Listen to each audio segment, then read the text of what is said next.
Halo teman-teman semua, kembali lagi bersama Tiara di channel Batas Naskah. Semoga teman-teman Batas Naskah sehat selalu ya. Nah, sekarang kita akan melanjutkan kisah yang masih bersambung sebelumnya dengan judul Karma Ipar yang Sengaja Menahan Utang. Kalau teman-teman Batas Naskah belum nonton episode sebelumnya, Tiara sudah mencantumkan linknya di deskripsi video ini ya. Yuk, simak ceritanya sampai selesai.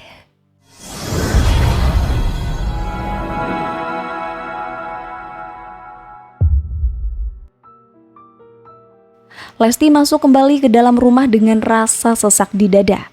Air mata tak putus mengalir. Tubuhnya berguncang karena sesenggukan. Hatinya nelangsa. Mengapa hidupnya harus semenyedihkan ini? Ia mengusap jejak basah di pipi.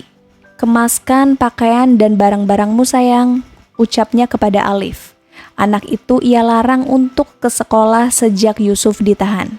Ia takut Alif akan mendapatkan perundungan dari teman-temannya.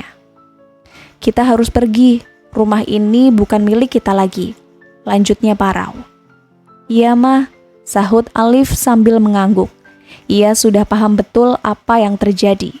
Bahwa laki-laki yang selama ini dia banggakan terlibat kasus tindak pidana korupsi. Lesti sendiri menuju kamar utama, tempat penuh kenangan indah bersama Yusuf sebelum prahara mengguncang rumah tangga mereka. Wanita itu mengemas barang pribadi miliknya, juga Yusuf. Tidak pernah terfikirkan olehnya sebelum ini, bahwa semua akan berakhir seperti ini. Tidak sekedar hancur, melainkan remuk, luluh lantah oleh ketamakan.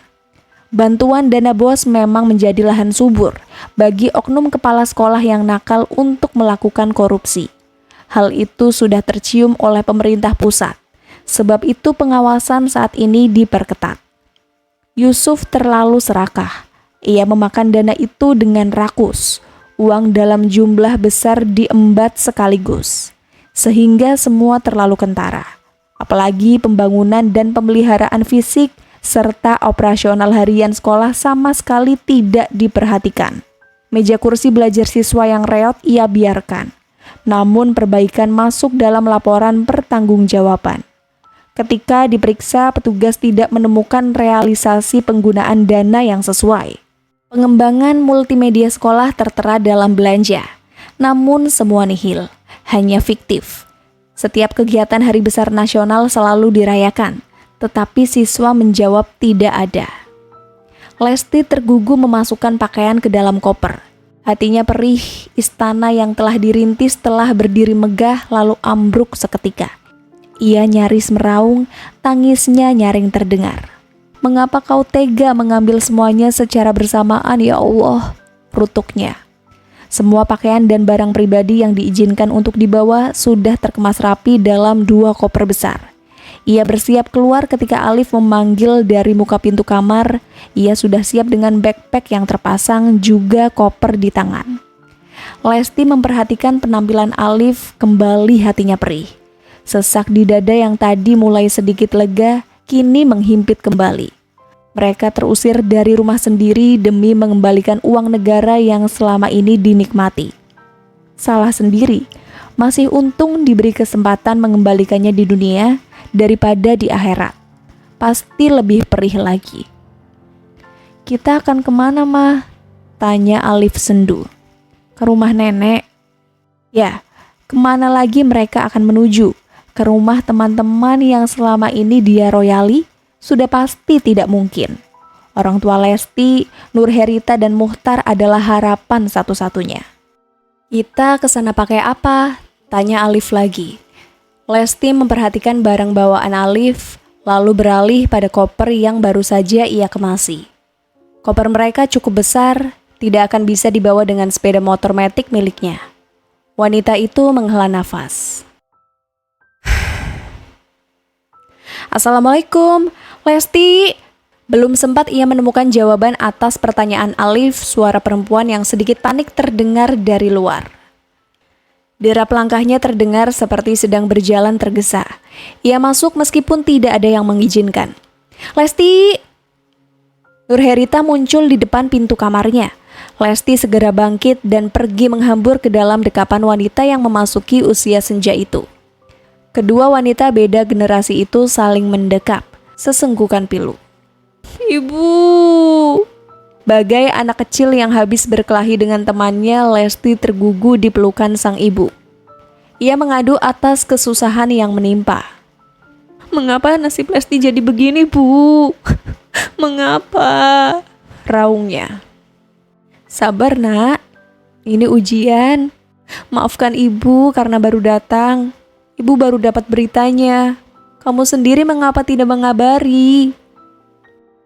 Papanya Alif ditahan. Rumah ini disita. Lesti sedang hamil. Mengapa takdir seberat ini, Bu?" Wanita itu terus meraung. "Lesti ke rumah ibu ya. Lesti tidak tahu lagi harus kemana, Bu." "Tentu sayang, rumah itu adalah rumahmu, selalu terbuka untukmu, kapanpun," sahut Nurherita. Lesti menjauhkan tubuh dari pelukan Nurherita. Ia menyusut air mata.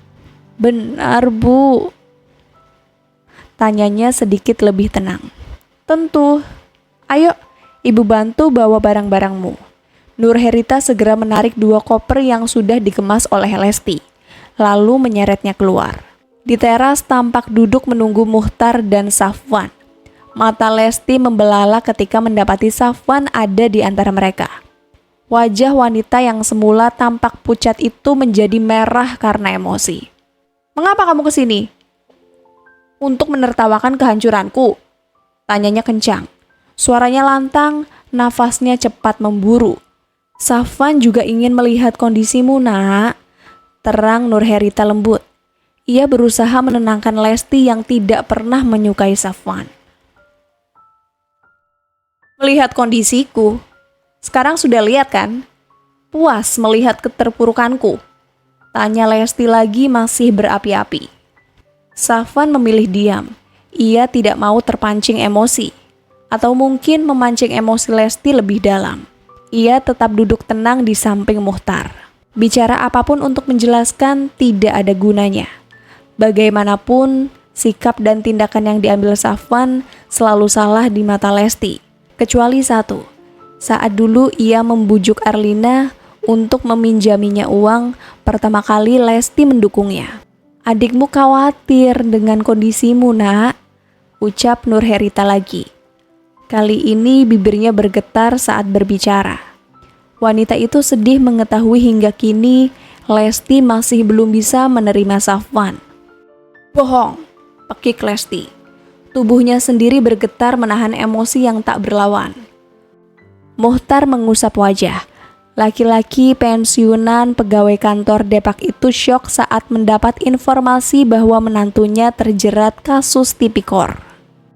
Ia yang dulu merasa gagal mendidik Lesti begitu bahagia ketika Yusuf melamar putrinya itu. Seorang guru di matanya tentulah mulia akhlaknya.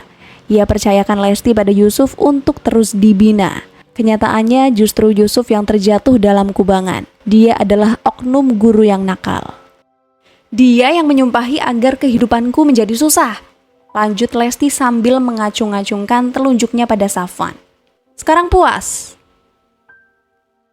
"Nak," Nurherita memegang hati-hati bahu putrinya yang masih emosi. Ia paham bahwa wanita itu sedang labil karena masalah yang menimpanya. Akan tetapi tiba-tiba Lesti ambruk sembari merintih.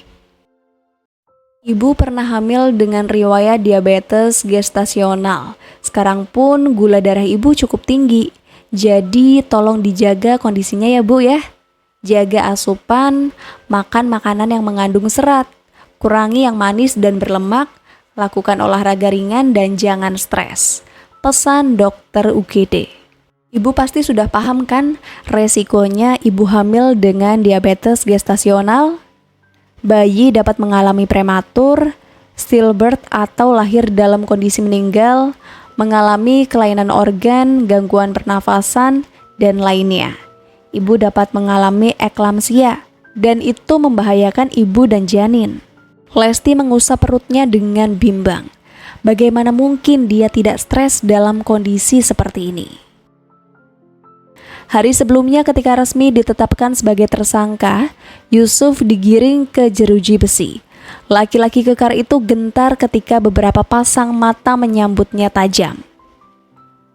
"Baru, Pak?" tanya salah satu dengan dingin.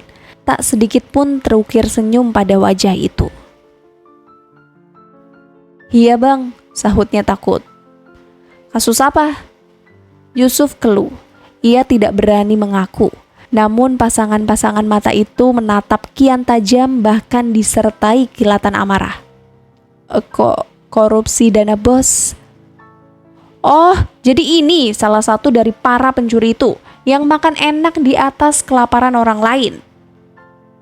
Tubuh-tubuh pemilik mata tajam itu kini mendekat bersama-sama, memaksa Yusuf mundur lalu tersudut pada dinding jeruji. Satu pukulan pertama tak terelakkan. Demikian pula pukulan berikutnya hingga semua pemilik mata tajam itu mendapatkan giliran menyampaikan ucapan selamat datang pada Yusuf. Laki-laki itu meringis, merasakan perih dan ngilu pada sekujur tubuhnya. Safwan menatap kakak angkatnya yang kini berbaring lemah di ruang keluarga rumah orang tua mereka. Nurherita telah meletakkan kasur lantai di sana sebagai alas wanita itu untuk beristirahat. Ia baru saja pulang dari rumah sakit. Perlahan laki-laki itu mendekat kemudian duduk merendahkan diri di samping Lesti. Arlina mengikuti di sampingnya, meletakkan satu kantong berisi beberapa jenis buah. Lesti bergeming, tidak sedikit pun menoleh pada sosok yang ia benci selama ini. Sosok yang ia yakini telah merampas kasih sayang kedua orang tuanya. Dia yang dibesarkan sejak kecil sebagai anak tunggal dengan kasih sayang yang utuh dari kedua orang tuanya, tiba-tiba harus berbagi dengan Safwan kecil. Sosok yang selalu merebut perhatian Nurherita karena tangisnya. "Apa kabar, Kak?" Arlina memulai kata. Namun hening yang menjawab. Lesti enggan berucap. Kedua suami istri itu menghela nafas, saling berpandangan tak nyaman. Meskipun mereka berdua telah menduga sebelumnya bahwa akan mendapatkan perlakuan seperti ini. "Kak, aku minta maaf atas segala salah sejak aku kecil hingga saat ini," ucap Safwan lelah. Ia lelah selalu berseteru dengan kakaknya. Meminta maaf bukan berarti salah atau kalah. Seringkali hanya tentang kebesaran hati. Safwan rela dan berbesar hati meminta maaf demi menjaga hubungan mereka tidak retak. Demi senyum kedua orang tua yang telah membesarkannya selama ini. Ia tahu Nurherita dan Muhtar begitu sedih melihat ketidakakuran mereka. "Jika bisa, aku akan mengembalikan seluruh kasih sayang ibu dan bapak yang aku rampas," lanjut Safwan serak. Ia menghela nafas untuk menetralkan suaranya. "Tapi bagaimana caranya? Aku tidak pernah ingin merebut kasih sayang mereka. Aku tidak ingin menyakiti hati Kak Lesti. Aku menyayangi kakak." Arlina mengusap lengan suaminya. Laki-laki yatim piatu berhati selembut kapas. "Aku juga minta maaf atas kata-kata buruk yang sempat terlontar. Saat itu aku sedang emosi, sedang kacau. Anak kami meninggal." Arlina terpukul dan kondisinya sangat tidak baik. Suara Safwan semakin parau. "Semoga Kak Lesti sehat selalu," pungkasnya. Ia beranjak, meraih tangan Arlina dan mengajaknya pergi. Mungkin dia harus pergi jauh agar tidak ada yang terluka, agar sama-sama senang dan tenang. Lesti senang tidak melihatnya. Dia pun tenang tidak terpengaruh oleh kebencian Lesti. "Safwan!" Tubuh laki-laki itu sudah hilang dari pandangan, terhalang dinding ketika Lesti memanggil. Tertatih wanita itu berjalan menghampiri. Safwan urung melangkah, menunggu pasrah apa yang dilakukan perempuan itu. Tiba-tiba tubuh Lesti ambruk di kakinya. "Maafkan kakak, Wan," ucapnya terseduh-seduh. Ia memeluk kaki Safwan. "Kak, mungkin kakak memang sudah keterlaluan sama kamu. Mungkin semua ini memang balasan atas kelakuan buruk kakak kepada kamu. Wanita itu menangis bagai meratap. Selama ini sejak Kirana masuk dalam rumah tangganya, ia memang sudah berpikir mungkin itu adalah balasan atas kezoliman yang dia lakukan, terutama pada Safwan dan Arlina. Mungkin kata-kata mereka yang merasa terluka dan tersakiti merupakan doa yang mustajab karena keluar dari hati yang paling dalam. Akan tetapi ia begitu gengsi untuk mengakuinya, apalagi merendahkan diri untuk meminta maaf. Namun saat ini ketika nasib buruk seolah enggan berhenti menyambangi, ia semakin tersadarkan. Mengenai utang itu, Lesti pernah mendengar bahwa jika ada orang yang mengambil harta orang lain untuk menghancurkannya, dalam hal ini berutang untuk menghancurkan dengan tidak mau membayar, maka Allah pun akan memberikan kehancuran pada orang itu. Lesti berutang tetapi tidak mau membayar. Bahkan sempat mengungkit utang itu dengan jasa orang tuanya membesarkan Safwan. Mungkin sekarang waktunya dia sedang dihancurkan. Maafkan kakak, Wan. Maafkan kakak. Ia meraung di kaki Safwan. Sudah, Kak. Safwan mengangkat tubuh Lesti, membuatnya sejajar dengan dirinya. Aku memaafkan kakak. Selalu memaafkan kakak, sahut Safwan. Terima kasih, Wan. Wanita itu menyusut air mata. Tunggu sebentar, ucapnya. Lalu ia masuk, tidak lama keluar kembali. Di tangannya tergenggam 2 kartu ATM. Ambil uang pada ATM ini, isinya pas untuk melunasi utangku pada kalian, ujarnya sambil menyerahkan sebuah kartu dari tangannya. Kakak sedang mendapat ujian. Simpanlah dulu, kakak pasti sedang membutuhkannya. Enggak, Wan. Kakak tidak ingin mengalami hal buruk lebih banyak lagi karena masih tersangkut utang. Baik kalau begitu, Safwan menerima kartu yang diulurkan Lesti. Kemudian, tolong ambilkan 1 juta ya di ATM gaji Bang Yusuf untuk pegangan kakak. Safwan mengangguk, lalu pergi setelah Lesti menyebutkan PIN untuk kedua ATM. Sepeninggal Safwan, Lesti menghampiri Arlina yang duduk menunggu di teras rumah. Ia pun menjatuhkan diri ke kaki Arlina, bersujud memohon kata maaf dari wanita itu. Ar, maafkan kakak ya Ar. Kakak telah zolim. Gara-gara kakak, anak kamu meninggal. Ucapnya terseduh-seduh. Kemana dia selama ini? Mengapa baru sekarang hatinya merasa pilu atas kepergian bayi Arlina? Terlintas di benaknya jika bayi yang kini ia kandung juga mengalami nasib yang sama. Hatinya teriris membayangkan semua itu. Ia menangis semakin jadi. Aku sudah memaafkan Kak Lesti. Semua yang terjadi adalah takdir, Kak, sahut Arlina. Akan tetapi hatinya kembali pilu. Teringat lagi bayi yang bahkan belum sempat ia lihat wajahnya. Hanya foto dari kamera buram Safwan yang memberitahunya bagaimana rupa dari buah hatinya itu. Arlina mengangkat tubuh Lesti, membawanya duduk pada kursi di sampingnya.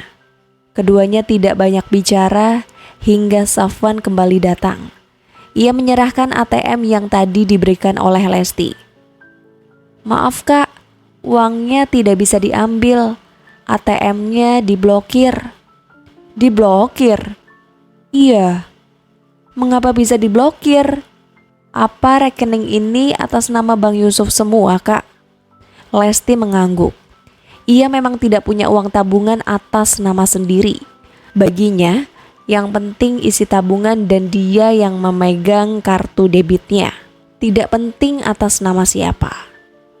Rupanya semua rekening atas nama Yusuf dibekukan untuk kepentingan penyelidikan. Dari seluruh rekening laki-laki itu memang tidak ditemukan aliran dana dalam jumlah besar. Yusuf lebih senang menyimpannya dalam berangkas yang ia sembunyikan. Bahkan Lesti tidak tahu tempatnya. Dana bos yang diambil cash sekaligus ia simpan secara cash pula di rumah. Kasus Yusuf tentu saja sudah sampai pada dinas terkait. Wacana pemberhentian secara tidak hormat sudah dibicarakan. Gaji tentu saja tidak dibayarkan. Sebab itu ATM kepemilikannya diblokir. Lesti menyandar lemah di kursi. Angannya berarak. Membayangkan betapa sulit kehidupannya setelah ini. Hamil, tanpa suami, tanpa pekerjaan, dan harus membiayai sekolah Alif. Wanita itu menghapus cairan bening yang lagi-lagi merekah dari sudut netranya. Astagfirullahalazim, ucapnya. Untuk pertama kali satu kalimat tarbiyah terucap secara tulus dari hatinya setelah bertahun-tahun. Pertama kali pula ia merasa dirinya kerdil, merasa berlumur dosa, dan Allah sedang menghukumnya untuk itu. Pertama kali pula ia merasa rindu mengadu padanya, menyebut nama yang ternyata membuat hatinya tentram. Aku tidak bisa membayar utang kalian, lirihnya. Nanti saja kak, saat kakak sudah longgar. Wanita itu menunduk. Menyesal dulu di saat longgar, dia justru mengabaikan. Masak apa sayang? Tanya Iriana ketika mendapati putri sematawayangnya sibuk di dapur. Dia sudah ikut Kirana menempati rumah pemberian Yusuf sejak setelah malam Yusuf terusir. Mama, aku masak kepiting asam manis mah. Nanti malam Adit mau berkunjung. Dia suka banget. Adit belum kembali kuliah. Nanti malam mau pamit mah, perpisahan. Oh, kamu tahun depan juga harus bisa kuliah. Iya mah, pasti. Aku kan udah punya banyak tabungan. Wanita muda itu menaik turunkan alisnya, memamerkan kesuksesannya meraup harta Yusuf. Lalu keduanya tertawa lepas. Kirana, kamu kentut ya? Iriana menggerak-gerakkan hidungnya mengenali bau tak sedap yang melintas. Ngawur mama, sembarangan deh. Ini bau apa? Keduanya mendengus, menggerakkan hidung mencari sumber bau itu. Sepertinya bau gas mah. Apa? Kirana membuka lemari bawah kompor tempat mereka meletakkan tabung gas. Kirana jangan, matikan dulu kompornya. Duar. Semuanya terjadi begitu cepat. Keduanya panik lalu berlari keluar, berteriak meminta tolong. Api menyambar cukup cepat. Usaha warga yang mencoba menyiramkan air tidak cukup berarti. Petugas pemadam kebakaran sulit masuk karena jalan gang yang sempit. Dalam hitungan jam rumah itu menyisakan puing-puing. Kirana menapak pelan pada reruntuhan puing yang menghitam, mencari jejak benda berharga yang mungkin masih bisa terselamatkan. Namun nihil, sang jago merah telah melalap semuanya kemarin, hanya menyisakan pecahan tembok dan bahan yang tidak bisa terbakar. Sementara berbagai surat menyurat penting seperti ijazah atau sertifikat rumah lenyap tak berjejak. Bahkan perhiasan yang dulu diberikan Yusuf tidak dapat ia temukan. Wanita itu menggeram kesal.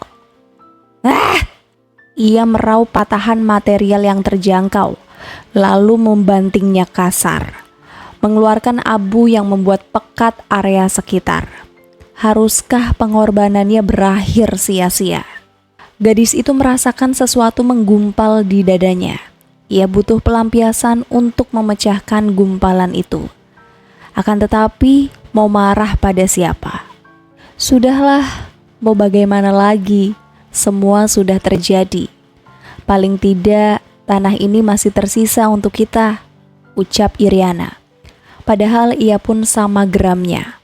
Belum berapa lama semua itu dinikmati harus ludes tak bersisa. Tapi surat-surat pentingku ikut terbakar mah, sahut Kirana kesal. Bisa diurus? Iya, tapi repot. Yang penting bisa.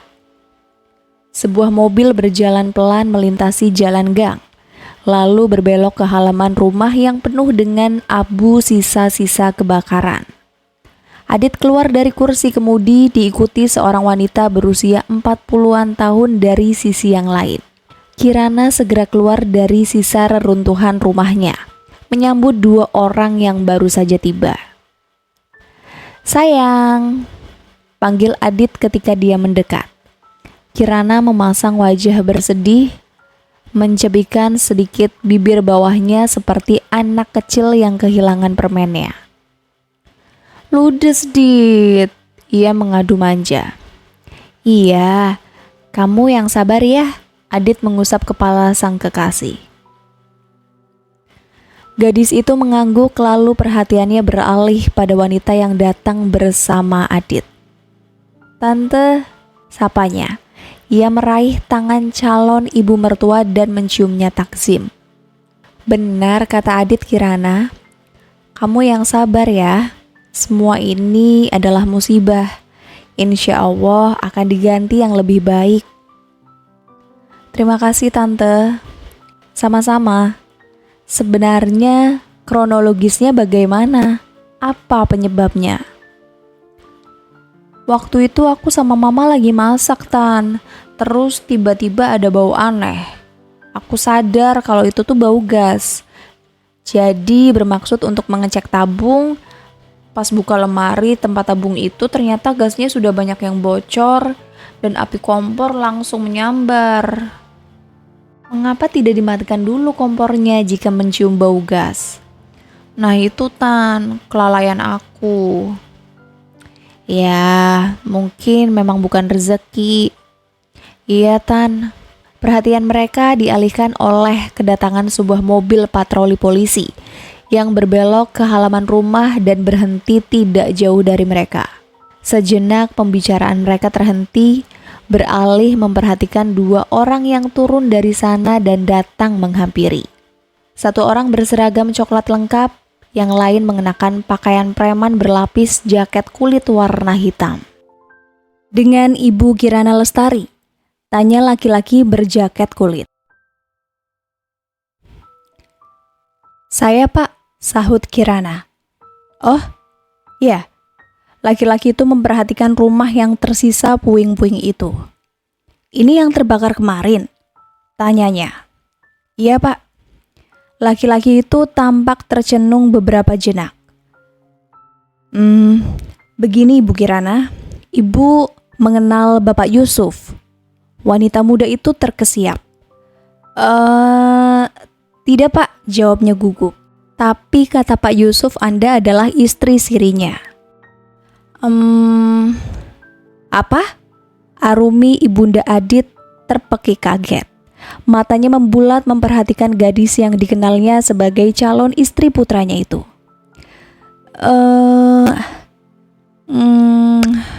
Kirana salah tingkah.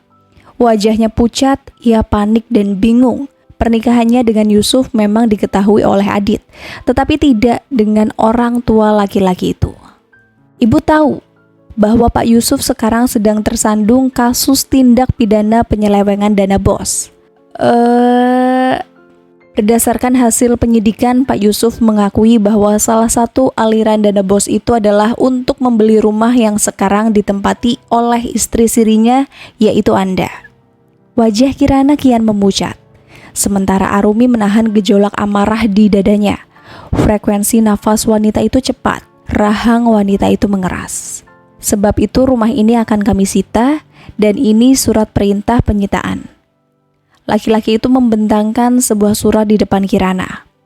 Wanita muda itu tidak berkutik ketika petugas memasang plang penyitaan dan menempelkan stiker milik negara pada bagian dinding yang tidak runtuh.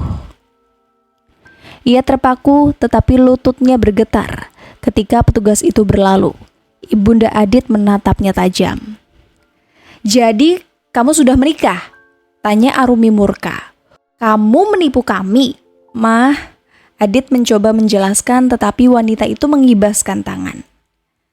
"Mama sedang meminta penjelasan perempuan ini, bukan kamu," ucapnya.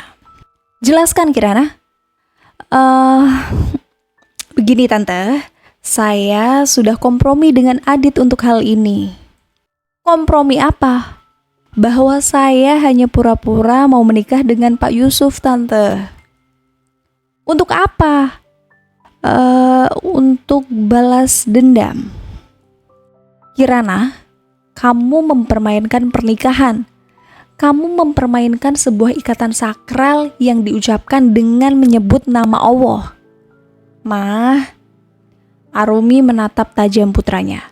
Dan kamu mau saja, Dit. Kamu mau diperdaya oleh wanita ini.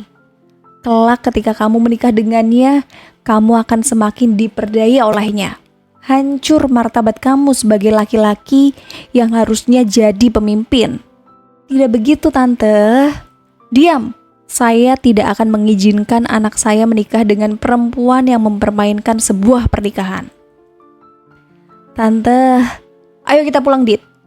Ma, jika selagi pacaran saja dia bisa memperdaya kamu seperti ini, kelak setelah menikah kamu akan kehilangan harga dirimu sebagai laki-laki. Kamu mau? Siapa yang bisa menjamin bahwa dia tulus mencintai kamu, menikahi kamu, dan bagaimana jika hatinya juga tersimpan maksud lain, Adit? Tante, tapi saya mencintai Adit, Tante. Bagaimana saya bisa percaya, Kirana? Ayo kita pergi. Masih banyak perempuan lain yang lebih cantik dan mulia akhlaknya. Arumi menarik paksa tangan Adit untuk masuk ke mobil. Tante, tolong, jangan begitu. Kirana berlari menyusul, meraih tangan wanita itu dan memohon, jangan ganggu anak saya lagi. Arumi mendorong paksa tubuh Kirana lalu masuk ke dalam mobil. Kirana berlari ke sisi mobil yang lain, ia meraih tangan Adit menahan gerak laki-laki itu. Cepat, Dit. Arumi meminta putranya segera masuk ke dalam mobil. Maafkan aku, Kirana. Enggak. Kirana meraung. Ia mengetuk-ngetuk kaca jendela mobil sambil menangis meraung-raung pilu. Tante, Adit, aku mohon, ucapnya. Namun kedua orang yang berada di dalam mobil itu tak acuh. Jalankan mobilnya, perintah Arumi. Laki-laki muda di sampingnya itu menurut. Mobil mulai bergerak, Kirana kian panik. Ia mengetuk kaca jendela semakin kencang. Tante, tolong dengar dulu, Tante. Adit, please, jangan pergi. Kita sudah membicarakan ini sebelumnya, raungnya frustasi. Adit, tolong jangan tinggalkan aku, Adit. Cepat, Dit. Ketika mobil itu berjalan dan semakin menjauh, Kirana berlari mengejar sambil berteriak memanggil nama laki-laki di dalam sana. Tidak peduli dengan tatapan mata tetangga yang mengiringi, hingga mobil terus menjauh dan nyaris hilang dari pandangan. Wanita itu tersungkur di jalan gang, lututnya lemas, nafasnya tersengal. Iriana mengejar dari belakang. Kirana? Mama, Adit pergi, raungnya lantang. Sabar sayang, sahut Iriana sambil berusaha membantu Kirana bangkit. Wanita itu turut terseduh pilu, merasakan apa yang dirasakan putri semata wayangnya itu. Baru saja ia kehilangan rumah dan benda-benda penting lainnya, sekarang harus kehilangan orang yang ia cintai. Ayo, sekarang kita pulang ke rumah kita yang lama, lanjutnya. Toples ini dipakai, Dek? Tanya Safwan. Sepulang sholat subuh, ia langsung menuju dapur dan menemukan sebuah toples plastik milik Arlina. Itu adalah bekas kemasan coklat berbentuk koin yang ia gunakan untuk menghias kue ulang tahun pesanan pelanggan. Enggak, Bang. Masih ada itu yang lain, sahut Arlina. Abang pakai ya, Dek? Pakai aja. Untuk apa sih? Ada deh. Safwan berlalu menuju kamar. Arlina yang sejatinya sedang menyiapkan sarapan, merasa penasaran dan bergegas mengekor di belakang. Safwan mengambil selembar uang 20.000 dari dompet, lalu meletakkannya di dalam toples itu. Setelahnya, toples itu ia simpan di atas lipatan bajunya dalam lemari. Untuk apa, Bang? Arlina menautkan alisnya. Tadi ada tausiah di masjid tentang fadilah sedekah subuh. Jadi mulai sekarang, abang akan mengisi celengan ini tiap subuh untuk sedekah. Kenapa mesti subuh? Karena di saat subuh, amalan kita disaksikan oleh malaikat. Ada doa para malaikat untuk orang yang bersedekah agar diganti dengan yang lebih besar. Sehingga insya Allah, apapun hajat kita akan cepat dikabulkan, Dek. Dan abang punya hajat tahun ini. Apa? Kesinilah. Safwan menarik lembut tubuh Arlina untuk duduk di atas tempat tidur di sisinya. Pertama, abang ingin kita diberikan kepercayaan lagi untuk memiliki buah cinta yang tertanam di rahimmu, ucapnya sambil mengusap perut Arlina. Wanita itu tersenyum. Tapi dokter tidak menyarankan dalam waktu dekat, Bang. Bagaimana jika lukanya belum kuat? Iya, tunggu saat waktu yang tepat. Lalu hajat yang kedua apa? Tahun ini ada pembukaan CPNS. Abang ingin ikut mendaftar. Kebetulan ada formasi jurusan abang di sini. Oh iya? Lalu aku? Kamu juga ingin mendaftar? Apa boleh? Sebenarnya abang lebih suka kalau kamu di rumah saja, menjaga anak-anak kita, menyambut abang pulang kerja. Tapi aku tetap boleh lanjutkan usaha kue ini kan? Boleh, tapi tidak boleh jika sampai mengganggu kesehatan. Iya, insya Allah aku janji. Aku juga akan berdoa semoga hajat abang diijabah Allah Subhanahu wa Ta'ala. Amin.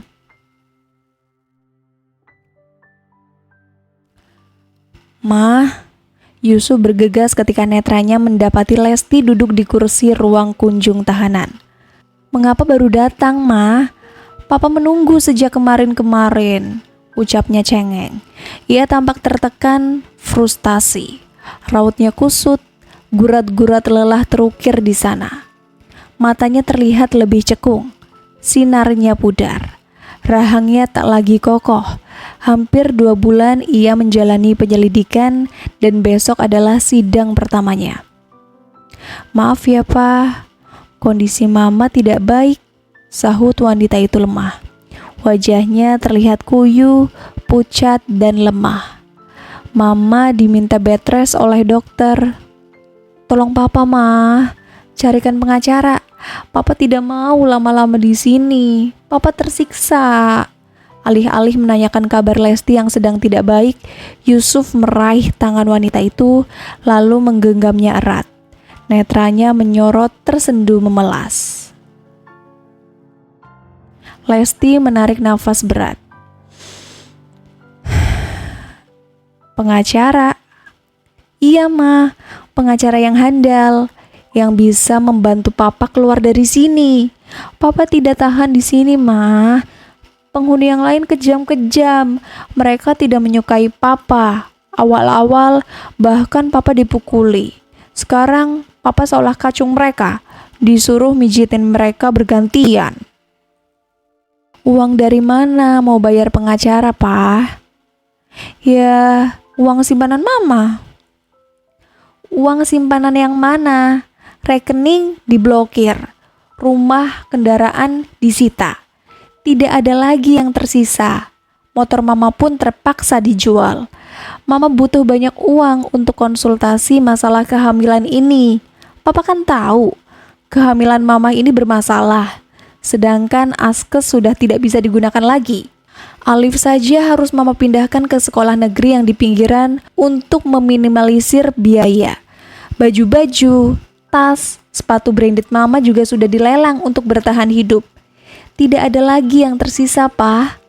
Andai saja set perhiasan itu tidak Papa berikan pada perempuan itu, mungkin keadaan tidak akan sesulit ini. Uang penjualan motor masa sudah habis, Mah? Ya belum, tapi uang itu untuk Mama persiapan lahiran. Kan sudah Mama bilang, askes tidak bisa digunakan. Pakailah uang motor itu dulu, Mah. Nanti untuk lahiran, Mama cari pinjaman. Masih ada beberapa bulan lagi untuk menunggu lahiran. Pinjam siapa, Pak? Utang sama Safwan aja belum diganti. Tolonglah, Mah. Yusuf bersikeras. Papa tidak mau lama-lama di sini, Mah. Laki-laki itu merendahkan kepala, menelungkup di atas meja sambil menggenggam tangan Lesti, memohon wanita itu mau mengabulkan permintaannya. Mama bukannya tidak mau menolong, Pak, tapi tidak bisa. Papa tahu sendiri kondisi Mama. Ma, Papa mohon. Sebuah tamparan tiba-tiba saja mendarat keras di pipi Yusuf. Muhtar yang datang mengantar Lesti dan duduk tidak jauh dari keduanya merasa berang atas keegoisan menantunya itu. Bagaimana bisa ada suami yang hanya memikirkan diri sendiri sementara kondisi istrinya saja sedang buruk? Pak, Yusuf memegang pipinya. Egois sekali kamu. Kamu tidak bisa melihat kondisi istrimu. Muhtar berucap pelan tetapi menekan. Lesti yang egois. Dia bisa bebas di luar sana, sementara saya terkurung di sini. Padahal saya melakukan ini semua untuk dia, untuk kebahagiaan dia. Sudah sewajarnya dia membantu saya. Saya tidak mau menanggung ini sendiri. Tangan Muhtar mengepal. Jika saja tidak ingat di mana mereka berada, pastilah kepalan itu akan menyusul tamparan sebelumnya. Setidaknya kondisimu sehat, sedangkan dia berjuang melawan maut. Kamu tahu begitu beresikonya kondisinya. Karena mengandung anakmu itu, dia bisa buta, dia bisa lumpuh, bahkan dia bisa mati. Tapi kondisinya itu bukan saya yang membuatnya. Sedangkan kondisi saya ini adalah ulahnya. Dia yang awalnya banyak menuntut, ingin hidup enak. Muhtar menghela nafas. Bukan kamu yang menyebabkan, tetapi tidaknya kamu berempati. Laki-laki itu menjeda ucapannya. Sejenak suasana di antara mereka hening. Kamu sudah gagal, Suf. Sebagai pemimpin, kamu sudah gagal total. Kamu tahu bahwa setiap pemimpin akan dimintai pertanggungjawaban, tapi kamu gagal. Sebagai kepala sekolah, kamu gagal. Sebagai suami pun, kamu gagal. Saya kecewa telah menitipkan Lesti padamu. Muhtar mengusap wajah. Saya berharap banyak padamu. Percaya kamu bisa membimbing Lesti menjadi lebih baik dan mampu menambal kelalaian kami selama ini. Bukan sekedar menyiapkan bagaimana hidup yang enak untuknya, tetapi juga menyiapkan bagaimana mati yang enak. Mati yang enak itu lebih penting, Suf. Seharusnya sebagai suami kamu bisa menekankan itu, bukan menurutkan hawa nafsunya. Laki-laki itu tidak mampu menguasai emosi jiwanya. Ia tertunduk, tubuhnya sedikit berguncang. Sedangkan Yusuf terdiam, menunduk bisu. Tetaplah di sini, Suf. Lebih baik bersabar menjalani hukuman di dunia daripada mendapatkan siksa di akhirat. Itu akan lebih perih. Biarkan juga Lesti bersabar menjalani sakitnya. Semoga dengan begitu, kalian bisa merenungi langkah yang salah yang sudah ditempuh selama ini, lalu berpikir untuk memperbaikinya. Muhtar beranjak, lalu menoleh pada Lesti. Kita pulang, ucapnya. Wanita itu mengangguk. Ia meraih tangan Yusuf yang mulai mengecil dan kentara urat-uratnya. Maafkan Mama ya, Pak. Mama tidak bisa bantu. Mama akan berusaha menjenguk Papa lagi. Tapi kalau tidak, berarti kondisi Mama tidak stabil. Mama mohon maaf atas segala khilaf selama ini. Mama mohon ridho Papa. Yusuf bergeming, terpaku pada tempatnya. Hingga perempuan di hadapannya itu meraih dan mencium punggung tangannya, ia tetap bergeming. Mama pamit ya, Pak. Salam terakhir Lesti. Hingga perempuan itu hilang di telan lorong ruang kunjung, baru Yusuf mengusap jejak basah pada punggung tangannya, lalu berganti pada sudut netranya.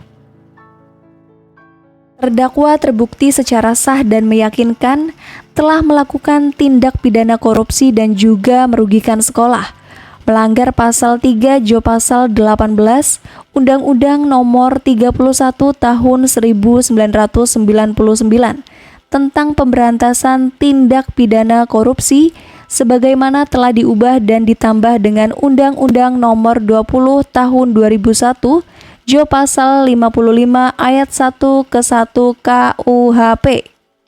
Untuk itu menjatuhkan putusan kepada terdakwa dengan hukuman selama 3,5 tahun penjara.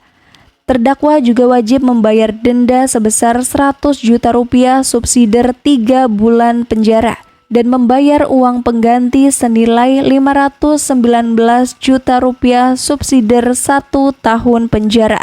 Yusuf tertunduk lesu. 2 bulan menjalani masa persidangan, hari ini adalah pembacaan putusan. Tidak ada yang membela selama persidangan.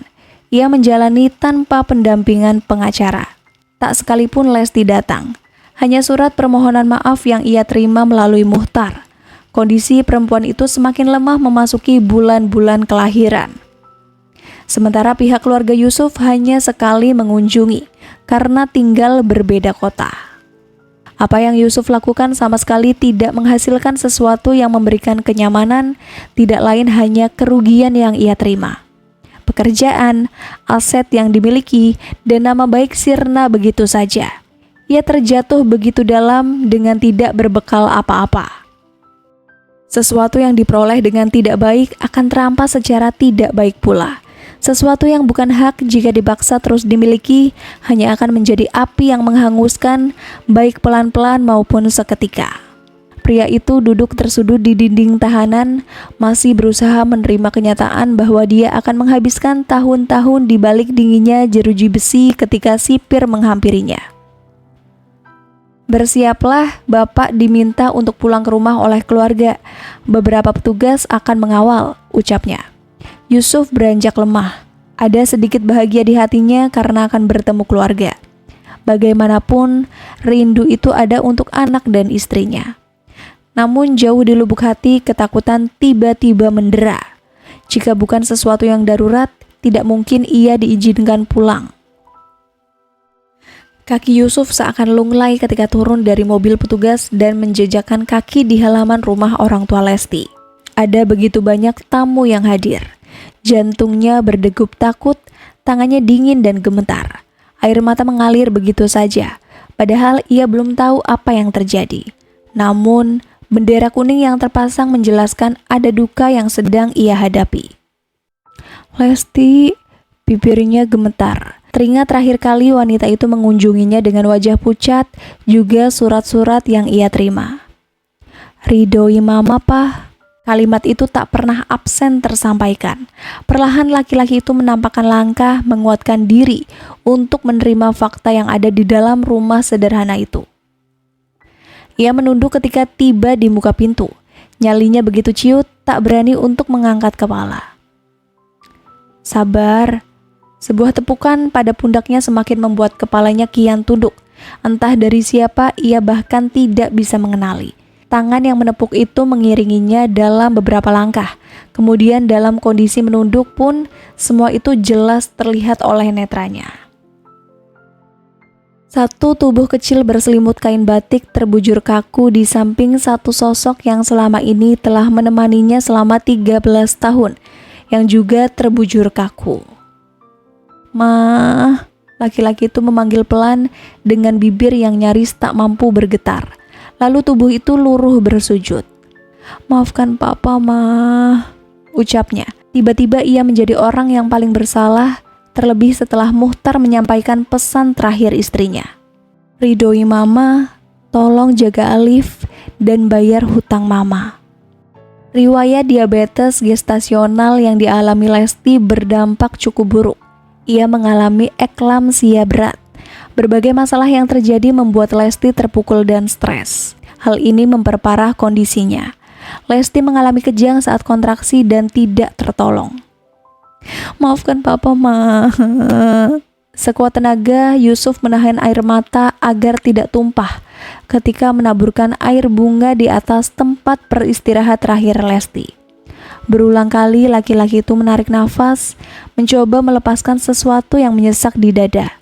Sesuatu yang terasa amat sakit, karena ada yang direnggut secara paksa, menyisakan ruang hampa yang membuatnya perih oleh kerinduan.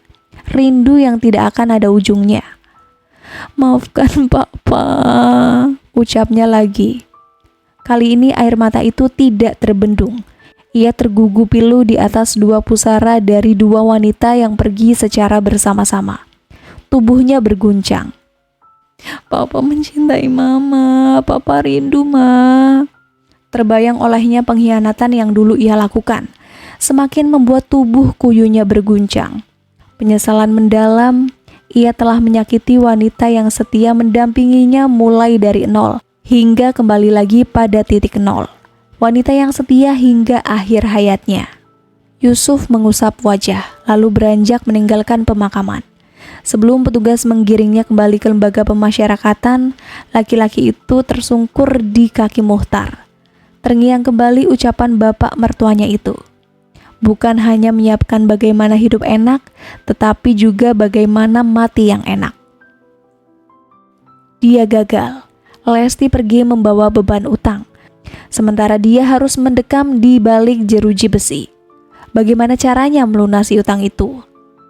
"Maafkan saya, Pak," isaknya. Berjuta sesal mengisi seluruh relung sanubari. "Sudahlah, semua sudah terjadi. Petiklah hikmah dan jadikan sebagai pelajaran berharga. Buatlah jatuhmu sebagai tumpuan untuk melompat lebih tinggi, tentunya ke arah yang lebih baik agar tidak pernah terjatuh lagi. Berdoalah, minta pengampunan untuk istrimu. Tunaikan permintaan terakhirnya. Maaf, Bapak tidak bisa membantu. Kamu tahu kondisi Bapak sekarang." Yusuf beringsut dari kaki Muhtar, lalu perhatiannya beralih pada Safwan. Di kaki adik iparnya itu pun ia bersimpuh. "Jangan dipikirkan, Bang," sahut Safwan ketika ia memohon kerelaan agar utang itu ditangguhkan hingga ia keluar dari penjara. "Maafkan kakakmu," suara beratnya sengau. "Saya telah memaafkan Kak Lesti. Pun saya juga meminta maaf. Mungkin apa yang telah saya lakukan selama ini keterlaluan, atau ucapan saya telah menyakiti." Petugas datang merangkul tubuh Yusuf yang rapuh, mengiringnya menuju mobil dan membawanya kembali ke tahanan. Selepas menjalankan sholat subuh di masjid, laki-laki itu bergegas pulang untuk bersiap mengenakan jaket kuning berlogo ojek pada bagian belakang. Ia harus bekerja keras demi menuntaskan semua misi. Saat terang pada puncak langit perlahan turun, ia melajukan sepeda motor menuju pasar sayur, tempat yang menurut informasi banyak ibu rumah tangga yang membutuhkan jasanya. "Ojek?" tanyanya ketika seorang perempuan melambaikan tangan untuk memberhentikannya. "Iya." "Kirana? Bapak?"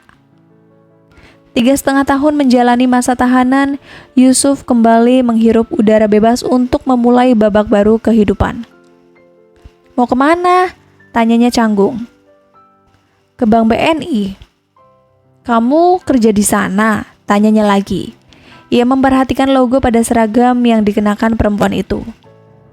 "Iya." "Oh, sepagi ini?" Iya."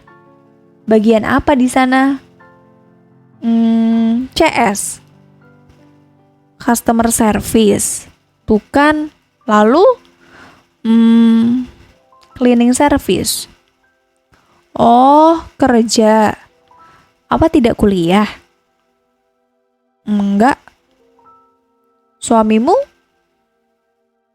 "Saya belum menikah." "Oh." Yusuf mengantar wanita yang pernah hadir di masa lalunya dan nyaris menghancurkan mahligai rumah tangganya bersama Lesti itu ke tempat tujuan. Wanita yang dulu sangat mempesona dengan penampilannya, tetapi saat ini terlihat sangat sederhana, Tidak terlihat kosmetik merias wajahnya.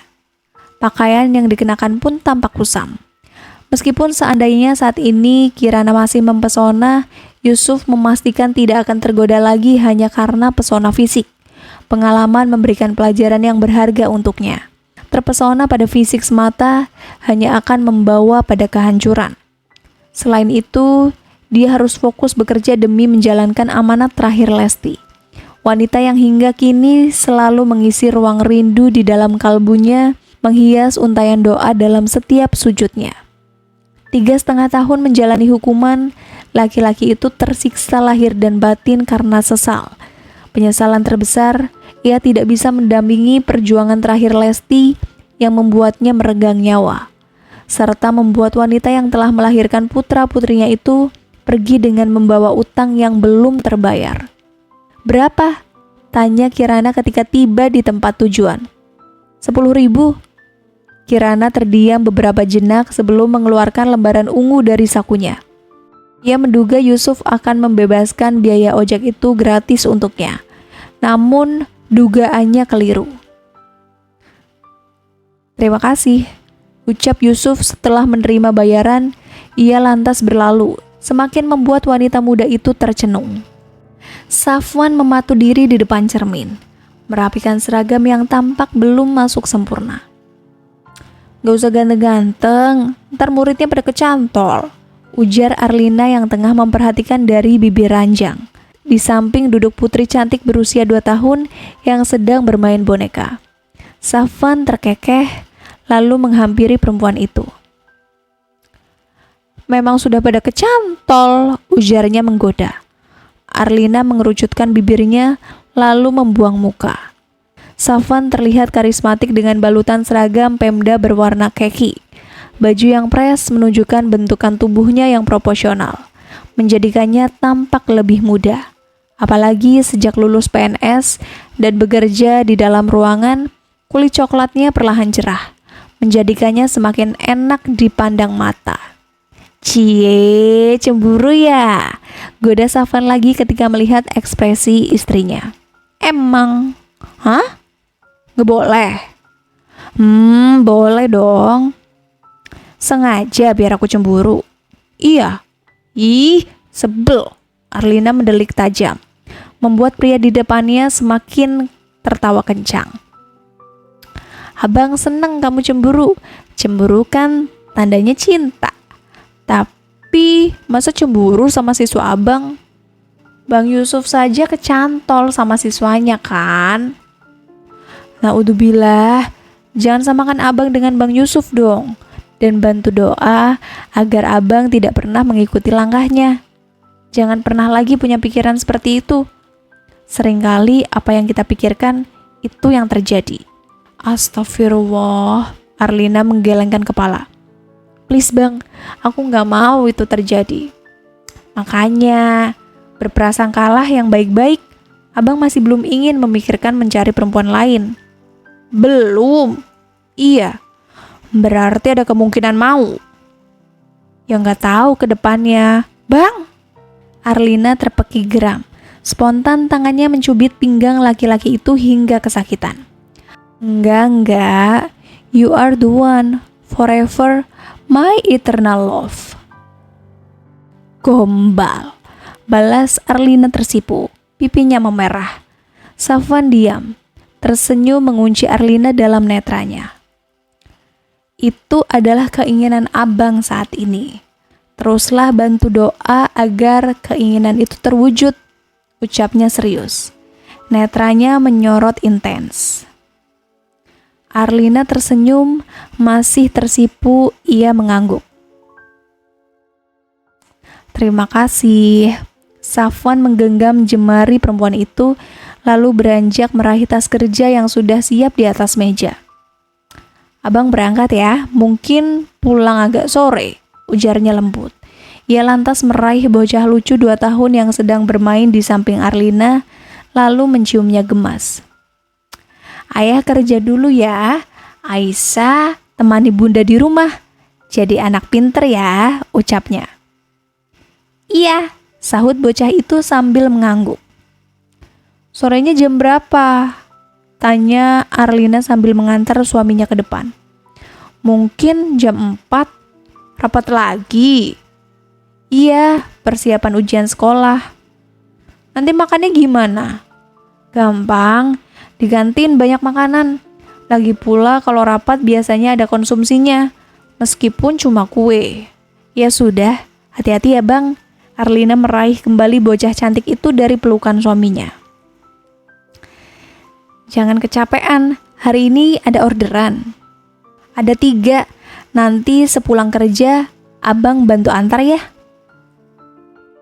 Iya, insya Allah ya. Ya sudah, abang berangkat. Safwan mengulurkan tangan, meminta ridho dan doa sang istri melalui kecupan lembut pada punggungnya. Lalu ia membalas dengan kecupan lembut di dahi wanita itu. Tamat. Terima kasih teman-teman batas naskah. Mohon maaf jika Tiara ada salah kata. Semoga teman-teman semua bisa terhibur dengan cerita yang Tiara bawakan ya. Sampai ketemu lagi di cerita berikutnya. Sekian dan terima kasih.